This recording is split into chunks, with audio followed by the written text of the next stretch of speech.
நேயர்களே, நீங்க எப்போவாவது ஒரு பொருள் ஆன்லைன்ல ஆர்டர் பண்ணிட்டு அது வருமா வராதான்னு ஒவ்வொரு நிமிஷமும் வாசல் கதவியே பார்த்துட்டு காத்திருந்திருக்கீங்களா? இல்ல, இல்லையா? கண்டிப்பா அப்படி செய்ய மாட்டோம். ஆமா. பணத்தை கட்டிட்டு ஆர்டர் கன்ஃபார்ம் ஆனதும் அது கட்டாயம் நம்ம கைக்கு வந்து சேரும்ன்ற அசைக்க முடியாத நம்பிக்கையோட நம்ம அடுத்த வேலையை பார்க்க போயிடுவோம். உண்மைதான். அந்த அசைக்க முடியாத நம்பிக்கைய உங்களோட நிஜ வாழ்க்கையோட ஆசைகளுக்கும் கனவுகளுக்கும் பயன்படுத்தினா என்ன நடக்கும்னு யோசிச்சு பாருங்க. அத பத்தி தான் நாம இன்னைக்கு இந்த ஆழ்ந்த அலசல்ல பார்க்க போறோம். ராண்டா பயோன் எழுதிய how the secret changed my life புத்தகத்துல இருக்கிற சுவாரஸ்யமான உண்மைகளை தான் நம்ம விரிவாக பேச போறோம்.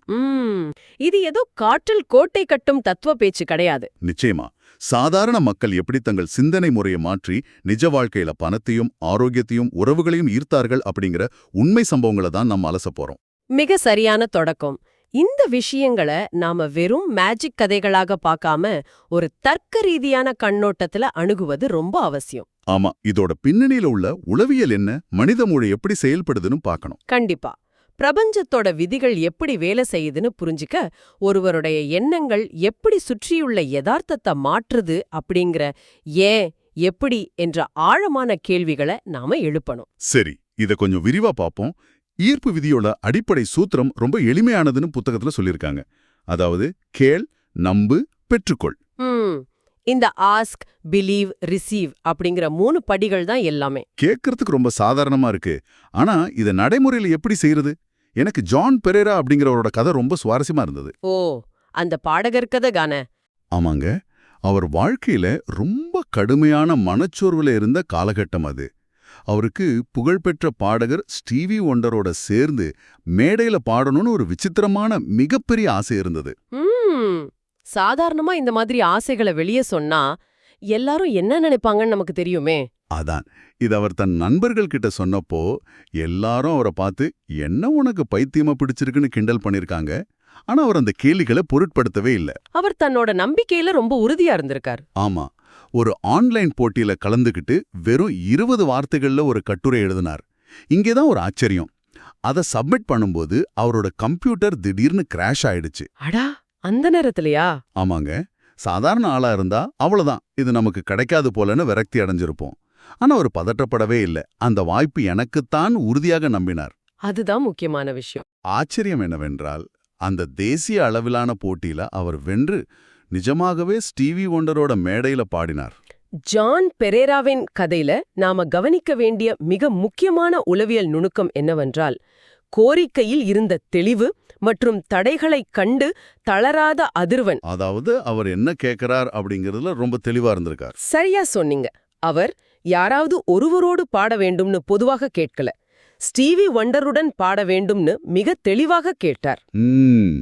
அந்த தெளிவு ரொம்ப முக்கியம்னு சொல்றீங்க. ஆமா, நீங்க பிரபஞ்சத்திடம் வைக்கும் கோரிக்கை எவ்வளவு தெளிவாக இருக்கிறதோ அதற்கான சாத்தியக்கூறுகளை உங்களோட மூளையில் உள்ள ரெட்டிகுலர் ஆக்டிவேட்டிங் சிஸ்டம் அவ்வளவு துல்லியமாக தேடத் தொடங்கும். ஓ, இது மூளையோட அறிவியலோட சம்பந்தப்பட்டதா? கண்டிப்பா. கணினி செயலிழந்த போது அவர் விரக்தி அடையாம இருந்ததுதான் இங்கே திறவுகோள். அவர் தன் நம்பிக்கையை சந்தேகத்தால் சிதைக்கவில்லை. இங்கே ஒரு ஆச்சரியமான விஷயம் என்னவென்றால் மலேசியாவை சேர்ந்த எண்ணி என்ற பெண்ணுடைய கதையும் இதே மாதிரிதான். ஆமா, அந்த காசோலை கதை தானே. அதையும் விரிவாக பேசுவோம். ரொம்ப சுவாரஸ்யமான கதை அது. எண்ணி என்ன பண்ணாங்கன்னா, பிரபஞ்ச வங்கியிலிருந்து 1,00,000 ரிங்கிட்டுக்கு ஒரு வெற்று காசோலைய பிரிண்ட் எடுத்து தன்னோட பார்வை பலகையில், அதாவது விஷன் போர்ட்ல வச்சாங்க. விஷன் போர்ட்ல வைக்கிறது சாதாரண விஷயமாச்சே. ஆனா அதோட நிற்கல. ஒரு பணத்தாளை எடுத்து அதுல 5 ஜீரோக்களை சேர்த்து 1,00,000 ஆக்க நினைத்தாங்க. ஆனா தாளில இடமில்லாததால் அது 1000ன்னு மாறிடுச்சு. அடடா, தப்பா எழுதிட்டாங்களா? ஆமா, அவர் அந்த தவறுதலாக எழுதப்பட்ட போலி பணத்தாளையும் தன் காசோலியுடன் சேர்த்து வச்சுட்டார். சில மாதங்கள் கழித்து ஒரு கிரெடிட் கார்டு நிறுவனம் நடத்திய போட்டியில அவருக்கு 2ஆம் பரிசு கிடைத்தது. ஓ, அதோட மதிப்பு என்னவா இருக்கும்னு நான் யூகிக்கிறேன். 1000ஆ? மிக சரி. சரியா 1000 ரிங்கிட். தான் தவறுதலாக எழுதிய அதே தொகை கிடைத்ததை எண்ணி அவர் சிலிர்த்து போனார்.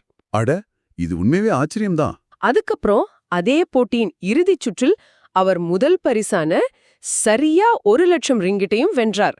மேடையில் தன் மகளின் சிரிப்பை நினைத்துக்கொண்டு நேர்மறையான அதிர்வலையில அவர் இருந்ததே அதற்கு காரணம். இதை கேட்கும்போது நான் ஆரம்பத்துல சொன்ன அந்த ஆன்லைன் ஷாப்பிங் உதாரணம் தான் எனக்கு நினைவுக்கு வருது. ஆனா இன்னின் கதையை வைத்து பார்க்கும்போது இது வெறும் ஆர்டர் செய்வது மட்டுமல்ல போலிருக்கே. கண்டிப்பா இல்ல. இது உணர்வுகளோட சம்பந்தப்பட்டது. அவர் அந்த தொகையை எழுதி அது கிடைக்கும்னு தினமும் அதை தன் கண்களால பார்த்து அந்த உணர்வை அனுபவித்திருக்கிறாரு. அந்த அசைக்க முடியாத நம்பிக்கைய ஒரு மனிதன் தன்னுள் எப்படி இயல்பாக வளர்த்துக் கொள்வது? படி உறுதியான நம்பிக்கையை வளர்த்துக் கொள்வதற்கான வழி, நாம கேட்ட விஷயம் ஏற்கனவே கிடைத்துவிட்டது போல நடிப்பது அல்லது அதை முழுமையாக நம்பி செயல்படுவது. இத ஆங்கிலத்துல ஆக்டிங் ஆஸ் இஃப்னு சொல்வாங்க. ஓ, கிடைச்ச மாதிரி நடக்கிறதா? இது கொஞ்சம் வித்தியாசமா இருக்கே. அதாவது, நீங்க கேட்டது உங்க கைக்கு வந்துவிட்டது என்றால், நீங்க எப்படி பேசுவீர்கள், எப்படி நடப்பீர்கள், உங்கள் மனநிலை எப்படி இருக்கும், அந்த எண்ணத்தோடு உங்கள் தற்போதைய தினசரி வாழ்க்கையை அமைத்துக் கொள்ள வேண்டும். இது நம்மள நாமே ஏமாத்திக்கிற மாதிரி இல்லையா? இல்ல இல்ல, இது ஏதோ உங்களை நீங்களே ஏமாற்றிக் கொள்ளும் வேலை அல்ல. மாறாக, உங்களின் நரம்பு மண்டலத்தை அந்த புதிய யதார்த்தத்திற்கு தயார்படுத்தும் ஒரு அறிவியல் பூர்வமான செயல். நரம்பு மண்டலத்தை தயார்படுத்துவது என்கிறீர்கள். இங்கேதான் விஷயம் மிகவும் சுவாரஸ்யமாக இருக்கிறது. இது மார்ட்டா என்பவரோட கதையோடு மிகச் சரியாக பொருந்தது. அந்த நாய்க்குட்டி தொலைஞ்ச கடை. ஆமாங்க. நேயர்களே, இந்த கதையை கேளுங்கள். மார்ட்டாவின் பாப்பா என்ற நாய்க்குட்டி காணாமல் போய்விட்டது. ஒரு நாள், 2 நாள் அல்ல, பல வாரங்கள் ஆகிவிட்டன. பல வாரங்கள்னா நம்பிக்கையே போயிருக்குமே. அதான், விலங்கியல் நிபுணர்கள் எல்லாரும் 3 வாரங்களுக்கு மேல் ஒரு நாய் கிடைக்கவில்லை என்றால் அது திரும்ப கிடைக்க வாய்ப்பே இல்லைன்னு அறிவியல் பூர்வமாகவே கூறிவிட்டார்கள். ஆனா மார்ட்டா என்ன செய்தார் தெரியுமா? என்ன செய்தார்? நாயின் படுக்கையை மீண்டும் தனது அலமாரியிலிருந்து வெளியே எடுத்து தன் அறையில் வைத்தார். அந்த நாய்க்கு தேவையான உணவை கடையில் சென்று வாங்கி வந்தார். நாய் திரும்பி வந்துவிட்டதாக நம்பி நன்றி உணர்வோடு ஆனந்த கண்ணீர் வடித்தார். இதை சுற்றியிருந்தவங்க பார்த்து என்ன நினைச்சாங்க? சுற்றியிருந்த எல்லாரும் அவர் மனநிலை பாதிக்கப்பட்டு விட்டார்னு தான் நினைத்தார்கள். ஆனால் மற்றொரு மாநிலத்திலிருந்த ஒருவரின் மூலமாக அந்த நாய் நிஜமாகவே அவருக்கு திரும்ப கிடைத்தது. ஆமா, எனக்கு தெரியும், இதை கேட்டுக்கொண்டிருக்கும் பலருக்கு இது வெறும் உணர்ச்சிபூர்வமான தற்செயல் நிகழ்வாக தோன்றலாம். ஆனால் மார்ட்டா அந்த நேரத்தில் எந்த மனநிலையில் இருந்தார் என்பதை ஆழமாக பகுப்பாய்வு செய்து பாருங்கள். அவர் ரொம்ப வருத்தத்திலிருந்து திடீர்னு நம்பிக்கை கொண்டாரே. சரியா சொன்னீங்க. அவர் ஒரு முடக்கி போடும் துயரத்திலிருந்து ஆழமான நன்றி உணர்வு என்ற மனநிலைக்கு தன்னை மாற்றிக்கொண்டார். அந்த உணர்வு மாற்றம் அவரை சுற்றியுள்ள சூழ்நிலைகளை மாற்றுவதற்கான உந்து சக்தியாக அமைந்தது. அந்த ஆக்டிங் ஆஸ் இஃப் இங்க வேலை செஞ்சிருக்கு. அதே சமயம் அம்பிகா என்பவரின் கதையை நாம் இதோடு ஒப்பிட்டு பார்க்க வேண்டும். அவருக்கு நிரந்தர கிரீன் கார்டு கிடைக்காமல் பல சட்ட சிக்கல்கள் இருந்தன. ஓ, கிரீன் கார்டு பிரச்சனை. அவர் என்ன பண்ணார்? அவர் என்ன செய்தார் என்றால், தனது பழைய கார்டின் நகலை எடுத்து அதில் காலாவதி தேதியை 2021 என மாற்றி எழுதி பார்வை பலகையில் வைத்தார். ஆனால் அதன் பிறகு மார்ட்டாவைப் போல தீவிரமாக செயல்படாமல் அதை பற்றிய கவலைகளை முழுமையாக விட்டுவிட்டார். கவலைகளை விட்டுட்டாரா? ஆமா, லெட்டிங்கோன்னு சொல்றமே அதுதான். வழக்கறிஞருக்கு தொடர்ந்து போன் செய்து நச்சரிப்பதை நிறுத்தினார். எந்த நேர்காணலும் இல்லாமல், எந்த சிக்கலும் இல்லாமல் 2022 வரை செல்லுபடியாகும் புதிய கிரீன் கார்டு அவருக்கு தபாலில் வந்தது. அட, கேட்டதை விட 1 வருஷம் கூடுதலாவே கிடைச்சிருக்கே. ஆமா, அதுதான் ஆச்சரியம். ஒரு நிமிஷம், இது எனக்கு ரொம்ப குழப்பமா இருக்கு. நேயர்களுக்கும் அந்த குழப்பம் வரலாம். கோட்பாட்டு அளவில் இது முரண்பாடாக இல்லையா? எந்த இடத்துல முரண்பாடுன்னு நினைக்கிறீங்க? ஒரு புறம் மார்ட்டா நாயின் படுக்கையை எடுத்து வைக்கிறார், நாய் உணவு வாங்குகிறார். அதாவது தீவிரமாக அந்த எண்ணத்திலேயே இருக்கிறார். மறுபுறம் அம்பிகாவை பார்த்தால் அவர் வழக்கறிஞருக்கு பேசுவதையே நிறுத்திவிட்டார். அந்த விஷயத்தை பற்றியே யோசிப்பதே விட்டுவிட்டார். நியாயமான கேள்விதான். இது எப்படி சாத்தியம்? ஒன்றில் தீவிரமாக பிடித்துக்கொள்ளச் சொல்கிறீர்கள், மற்றொன்றில் முற்றிலுமாக விட்டுவிட சொல்கிறீர்கள். இரண்டையும் எப்படி ஈர்ப்பு விதி என்று சொல்ல முடியும்? இது மிகச்சிறந்த கேள்வி. பலரும் சறுக்கும் இடமே இதுதான். இங்கே விட்டுவிடுவது என்பது ஆசையையோ அல்லது கனவையோ விட்டுவிடுவதல்ல, மாறாக அந்த ஆசை நிறைவேறுமா என்ற சந்தேகத்தை விட்டுவிடுவது. ஓ, சந்தேகத்தை விடுறதுதானா அது? ஆமா, நிஜ வாழ்க்கையில் உங்கள் வீடு ஏலத்திற்கு போகிறது அல்லது பெரும் சட்டச் சிக்கலில் இருக்கிறீர்கள் என்றால் பதற்றம் வருவது இயற்கைதான். ஆனால் நமக்கு அது கிடைக்குமா, எப்படி கிடைக்கும், எப்போது கிடைக்கும் என்ற பதற்றமும் கவலையும் நமக்கு அது இன்னும் கிடைக்கவில்லை என்ற செய்தியைத்தான் உங்கள் மூளைக்கும் பிரபஞ்சத்திற்கும் அனுப்புகின்றன. இது ரொம்ப ஆழமான கருத்து. அப்போ மார்ட்டா செஞ்சது? மார்ட்டா நாய் படுக்கையை வைத்தது சந்தேகத்தால் அல்ல, நாய் வந்துவிட்டது என்ற உறுதியான நம்பிக்கையால். அம்பிகா வழக்கறிஞரை அழைக்காதது அலட்சியத்தால் அல்ல, விஷயம் முடிந்துவிட்டது, எனக்கு கிடைத்துவிட்டது என்ற முழுமையான சரணடைதலால். ஓ, இரண்டுமே சந்தேகமில்லாத நம்பிக்கையின் வெவ்வேறு வடிவங்கள்தான். சரியா புரிஞ்சுகிட்டீங்க. சந்தேகமில்லாத நிலையில் உங்கள் மூளை பதற்றத்தை நிறுத்திவிட்டு தீர்வுகளை நோக்கிய பாதையை திறக்கிறது. இப்போ நல்ல புரியுது. நாம் அந்த ஆசையை பிடித்துக் கொள்ளலாம், ஆனால் அந்த ஆசையைச் சுற்றி உள்ள பதற்றத்தையும் பயத்தையும் விட்டுவிட வேண்டும். ஆமா, அதுதான் லெட்டிங் கோ. அது சரி. ஆனால் பெரிய விஷயங்களில் இந்த சந்தேகத்தை முழுமையாக விடுவது பலருக்கும் கஷ்டமாக இருக்குமே. வேலை போய்விட்டது அல்லது பெரிய கடன் இருக்கிறது என்றால் பதற்றப்படாதே என்று சொல்வது எளிது, ஆனால் செய்வது கடினமல்லவா? 100க்கு 100 உண்மை. அதற்காகத்தான் உளவியல் ரீதியாக ஒரு எளிய வழியை பரிந்துரைக்கிறார்கள். பெரிய விஷயங்களில் பதற்றத்தை குறைப்பது கடினமென்றால் தடையை உடைக்க சிறிய விஷயங்களிலிருந்து தொடங்க வேண்டும். சிறிய விஷயங்களிலிருந்து தொடங்குவதா? ஆமா, சிறிய பெரிய பாதிப்பில்லாத விஷயங்களில் ஈர்ப்பு விதியை பரிசோதனை செய்து பார்ப்பது படிப்படியாக நமது மூளையில் ஒரு அசைக்க முடியாத நம்பிக்கையை வலுப்படுத்தும். இது ஒரு தசை நினைவு, அதாவது மசில் மெமரி மாதிரி. அப்படியானால் ஜேசன் என்பவரின் கதை எதற்கு சரியான உதாரணம்? அவர் பிரபஞ்சத்திடம் எந்த பெரிய விஷயத்தையும் கேட்கவில்லை. அவர் என்ன கேட்டார்? ஒரு சிறிய கோரிக்கையை வைத்தார். கணக்கு ஒரு சிவப்பு நிற விரல் உறை கிடைக்க வேண்டும் என்று கேட்டார். அது தையல் வேலைக்கு விரலில் மாட்டும் ஒரு சிறிய, சாதாரணமாக கிடைக்காத பொருள். ஓ, அந்த ரெட் திம்பிள் கதை. ஆமா, அதற்காக அவர் காத்திருந்தார். 1 வாரம் 2 வாரம் அல்ல, 2.5 மாதங்கள் எதுவும் நடக்கவில்லை. அவர் மிகவும் ஏமாற்றமடைந்தார். என்ன இது, சின்ன பொருளை கேட்டால் கூட கிடைக்கவில்லை, ஈர்ப்பு விதி பொய்யோ என்று அவர் சந்தேகமடைந்தார். சந்தேகம் வந்தாலே பிரச்சனை தானே. ஆனா இறுதியில் லாஸ்வேகாஸில் நடந்த ஒரு மேஜிக் கலைஞர்கள் மாநாட்டில் ஒரு பழைய மரப்பெட்டிக்குள் யாருமே எதிர்பார்க்காத வகையில் அந்த ஒற்றை சிவப்பு நிற விரல் உறை இருந்தது. அவர் கேட்ட அதே நிறம், அதே பொருள். ஆனா 2.5 மாதங்கள் ஏன் தாமதமானது என்று நினைக்கிறீர்கள்? அது ஒரு அருமையான கேள்வி. இங்குதான் நாம் மனதின் தடைய புரிந்து கொள்ள வேண்டும். ஜேசன் தொடர்ந்து அது எங்கே, இன்னும் வரவில்லையே என்று கேட்டுக்கொண்டே இருந்தார். அதாவது அவர் சந்தேகத்தை விட்டுவிடவில்லை. ஆமா, இத ஒரு படந்து கண்ணோட்டத்தோட இணைத்து பார்த்தால் ஒரு மாபெரும் உண்மை புரியும். பிரபஞ்சத்திற்கு பெரிது சிறிது என்ற பாகுபாடே கிடையாது. 1 ரூபாய் கிடைப்பதும் 1,00,000 ரூபாய் கிடைப்பதும் பிரபஞ்சத்தின் ஆற்றலை பொறுத்தவரை ஒன்றுதான்.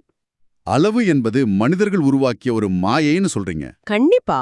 பெரிய விஷயங்கள் நடக்க தாமதமாக காரணம் இது பெரிய விஷயம், இது நடக்க நிறைய நேரம் ஆகும் என்று நாமே நமது மனதிற்குள் முத்திரை குத்தி நம்புவதுதான். இத அமண்டா என்ற பெண்ணின் கதையோடு ஒப்பிட்டால் இன்னும் தெளிவாக புரிகிறது. அமண்டா என்ன செஞ்சாங்க? அமண்டா 1996ஆம் ஆண்டு அச்சிடப்பட்ட பளபளப்பான 1 ரூபாய் நாணயம் வேண்டும் என்று பிரபஞ்சத்திடம் கேட்டார். கேட்ட சில நாட்களிலேயே ஒரு தியேட்டர் வாசலில் கீழே கிடந்த அந்த நாணயத்தை அவர் உடனடியாக கண்டெடுத்தார். அது அவர் கேட்டபடியே 1996ஆம் ஆண்டின் நாணயம். பாத்தீங்களா, ஜேசனுக்கு ஒரு விரல் உறை கிடைக்க 2.5 மாதங்கள் ஆனது. ஆனா அமெண்டாவிற்கு நாணயம் சில நாட்களிலேயே கிடைத்தது. பிரபஞ்சத்திற்கு நேரம் ஒரு பொருட்டே இல்லை என்பது இப்போது புரிகிறது. நாம் வைக்கும் தடைகள்தான் நேரத்தை தீர்மானிக்கின்றன. மிகச் சரியாக பிடித்து விட்டீர்கள்.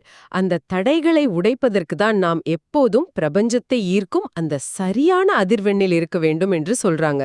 அதிர்வெண்ணா? அந்த ஃப்ரீக்வன்சியை சொல்றீங்களா? ஆமா. நீங்கள் மகிழ்ச்சியாகவும் நன்றியுணர்வுடனும் இருக்கும்போது உங்கள் மூளை ஆக்சிடோசின் போன்ற நேர்மறை ஹார்மோன்களை சுரக்கிறது. இந்த நிலையில் உங்கள் மனம் எவ்வித தடையும் இல்லாமல் சாத்தியக்கூறுகளை எளிதாக ஈர்க்கும் நிலையான ரிசீவிங் மோட்ல இருக்கும். எல்லாமே உணர்வுகளில் தான் இருக்கிறது என்கிறீர்கள். கெல்லி என்பவரின் அனுபவம் இதை மிக அழகாக விளக்குகிறது. நேர்களே, இதை கொஞ்சம் கவனமாக கேளுங்கள்.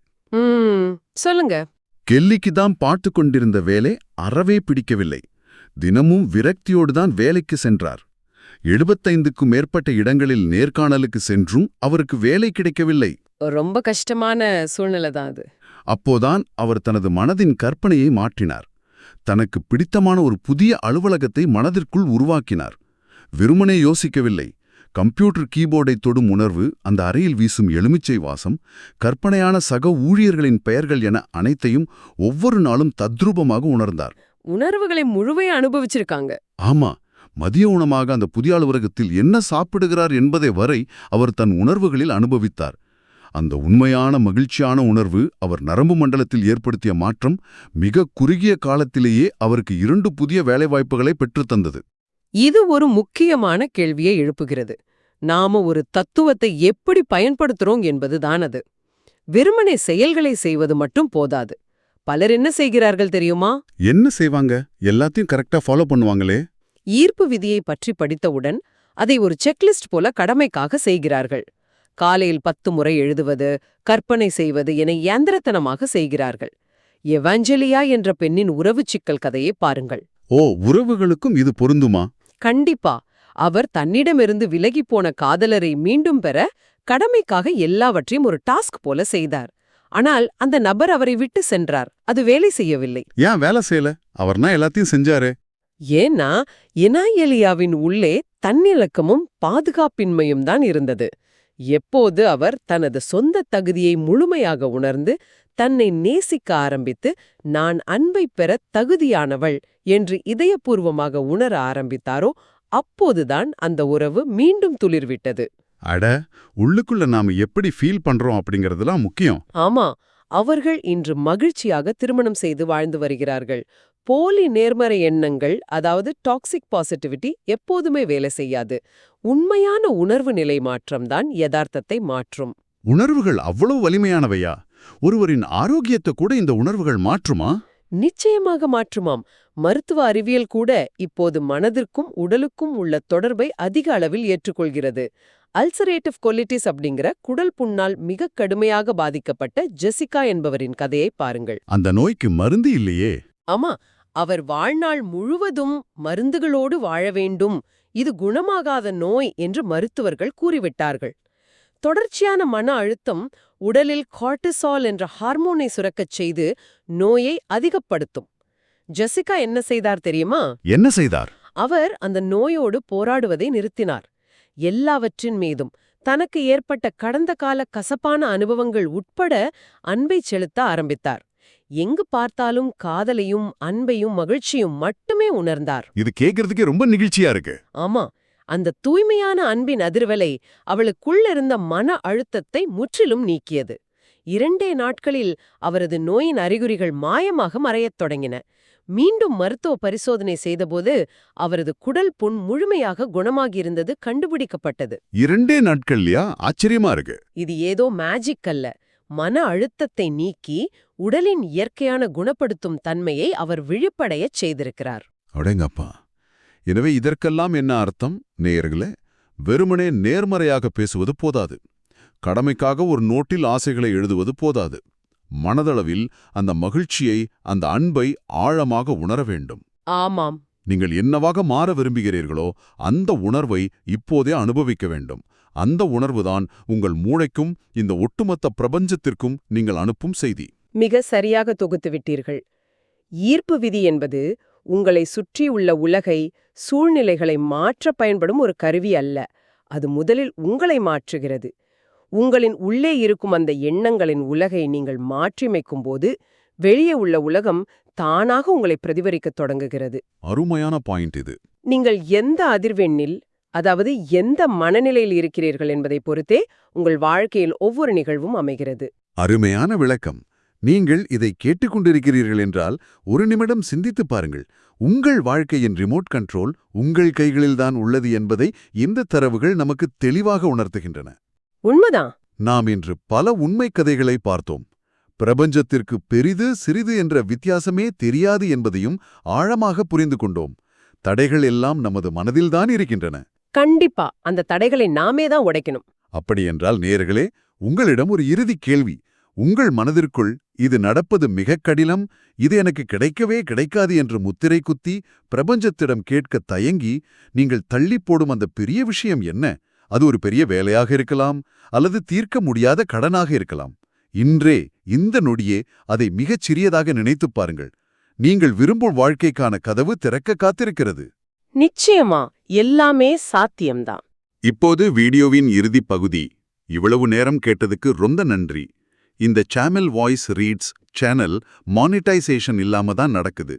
இந்த ஆடியோ புத்தகம் உங்களுக்கு பயன் தருது என்று நினைத்தால் இந்த முயற்சி தொடர்ந்து போக உங்க ஆதரவு மிகவும் உதவும். என்னுடைய இந்த முயற்சிக்கு நன்கொடை அளிக்க விருப்பம் இருந்தால் டிஸ்கிரிப்ஷன்ல கொடுக்கப்பட்டுள்ள UPI ID மூலம் வழங்கலாம். உங்களால் முடிந்த அளவு போதும். சிறிய ஆதரவும் பெரிய உதவிதான். இந்த வீடியோ உங்களுக்கு பயனுள்ளதாக இருந்தால் சப்ஸ்கிரைப் பண்ணுங்க. மற்றவர்களுக்கும் பகிர்ந்து கொள்ளுங்கள். இந்த கருத்துக்கள் அவர்களுக்கும் தேவையாக இருக்கலாம். லைக் பண்ணுங்க, உங்க கருத்துக்களை கமெண்ட்ல பகிருங்கள். மனப்பூர்வமான நன்றி.